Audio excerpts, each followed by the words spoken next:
They're constantly monitored by facial recognition cameras that are able to instantly put a face to a name. Now, the Chinese are also ranked. 红色是表示你的专注力显示得很高， Teachers at this primary school in China 蓝色是走神了， know exactly when someone isn't paying attention. 白色就是你可能跟网络还没有连接好。 These headbands measure each student's level of concentration. The information is then directly sent to the teacher's computer and to parents. China has big plans to become a global leader in artificial intelligence. It has enabled a cashless economy where people make purchases with their faces. A giant network of surveillance cameras with facial recognition helps police monitor citizens. Meanwhile, some schools offer glimpses of what the future of high-tech education in the country might look like. 做出选择吧 Good job! Classrooms have robots that analyze students' health and engagement levels. Students wear uniforms with chips that track their locations. There are even surveillance cameras that monitor how often students check their phones or yawn during classes. These gadgets have alarmed Chinese netizens.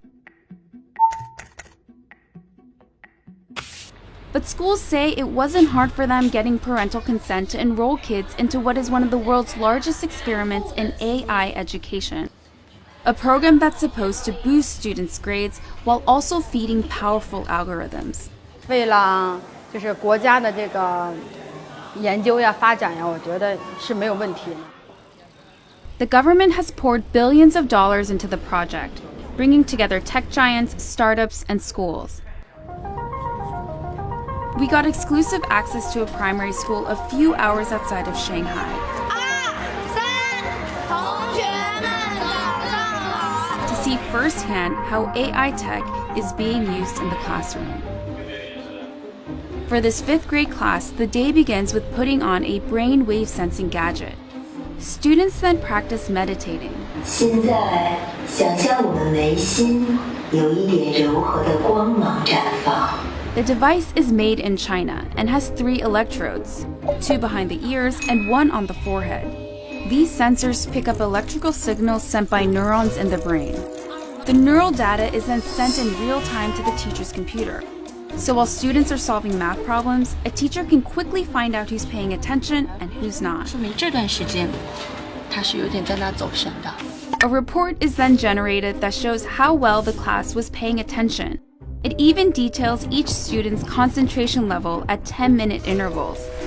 It's then sent to a chat group for parents. 就是他可以看到每个人的评分。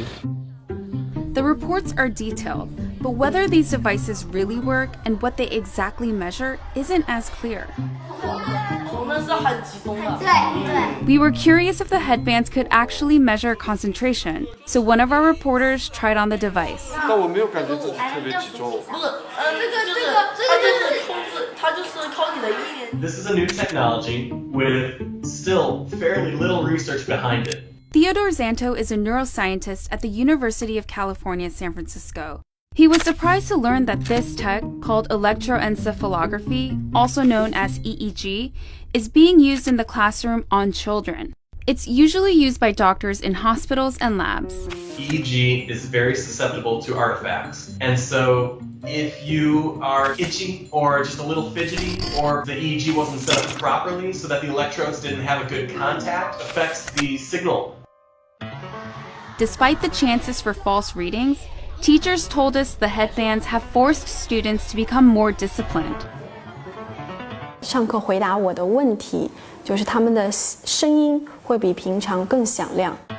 Teachers say the students now pay better attention during class, and that has made them study harder and achieve higher scores.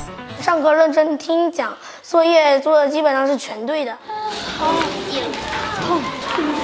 But not all students are as enthusiastic. 就是自己感觉这脑筋空，我感觉这里有个紧的。 This 5th grader, whom we caught dozing off in class, told us his parents punish him for low attention scores. And that kind of data adds a new kind of pressure for students.